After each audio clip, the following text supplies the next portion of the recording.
अगर आप अपने ऊपर और अपने रियलिटी पर डाउट करते हो, तो आप गैसलाइटिंग के शिकार हो गए हो। ये एक बहुत ही स्लो एंड बहुत ही डेंजरस, आई थिंक मेरे हिसाब से है। बिकॉज़ पहले समझते कि गैसलाइटिंग साइकोलॉजी होती क्या है। ये एक मैनिपुलेशन है, जिसमें एक इंसान धीरे-धीरे, ध्यान रखना, धीरे-धीरे दूसरों को अपने ही परसेप्शन पे डाउट करवाता है। समझ रहे हो? अपने ही परसेप्शन पे डाउट करवाता है। इसमें ऑब्वियसली अब्यूज़ तो बहुत कम होता है, लेकिन इम्पैक्ट उसमें बहुत गहरा पड़ता है सामने वाले पे। और उसके कुछ कॉमन लाइन हैं कि तुम ज़्यादा सोच रही हो, मैंने ऐसा कभी कहा ही नहीं, तुम हमेशा चीज़ों को बहुत एग्ज़ैजुरेट करते हो। तो जब किसी को बार-बार इनवैलिडेट किया जाता है, तो उसका ब्रेन अपने ऊपर का कॉन्फिडेंस लूज़ करवाता है और अपने मेमोरी पे भी डाउट करने लगता है। एंड बहुत खतरनाक, आई थिंक, ये जो है, बिकॉज़ अपने ऊपर भरोसा नहीं होना कितनी डेंजरस चीज़ है, राइट? अपने मेमोरी पे, इमोशंस पे भरोसा नहीं होता। ऐसे लोग हमेशा दूसरों के ऊपर डिपेंड रहते हैं। कुछ आगे जाके डिसीजन लेंगे ही नहीं।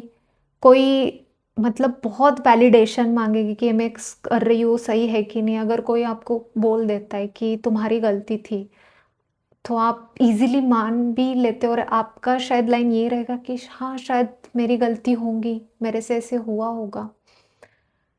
तो ये गैसलाइटिंग बहुत आपके फैमिली के थ्रू भी हो सकता है, रिलेशनशिप में हो सकता है। तो ये चीज़ से बहुत बचना चाहिए। सेल्फ डाउट कितना भयानक है, मतलब खुद के ऊपर भरोसा नहीं करना, डिसीज़न ना ले पाना लाइफ में, जो भी करना है, क्या कुछ करना है। मोस्टली तो मैंने देखा है वुमन जितने भी लेडीज़ रहते हैं, उनके ऊपर ज़्यादा ही होता होगा, आई गेस।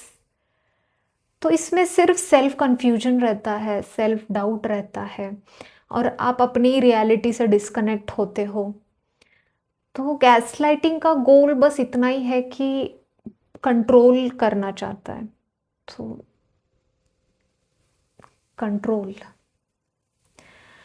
तो इसको मिसअंडरस्टैंडिंग ना करें कि ये प्रेम है। खासकर फैमिली मेंबर्स या रिलेशनशिप में ये डायलॉग चिपकाते हैं कि भाई ये तो प्रेम है। बहुत मिसअंडरस्टैंडिंग है। आपको बहुत ध्यान से अवेयर होके आपको सोचना चाहिए, समझना चाहिए कि ये क्या है। मतलब तुम ये प्रेम है, ये सच में प्रेम है? तो इसका सल्यूशन यही है कि जब आप में जितने भी एक्सपीरियंस, मतलब इमोशंस होते हैं और एक्सपीरियंसेस होते हैं, उसको अगर आप नाम दे पा रहे हो एंड आप अपने परसेप्शन पे ट्रस्ट कर पा रहे हो और कर पाते हो, कर, और काउंसलिंग से ये सब ठीक होता है। इसमें टेक्निक सिखाई जाती है कि आप अपना सेल्फ और खुद को कैसे गेन कर पाते हो। तो आप हमसे एक जुड़ सकते हैं। प्रैक्टिस चाहिए, आई नो इट्स वेरी, मतलब टाइम लगेगा, बट आप पक्का कर पाओगे।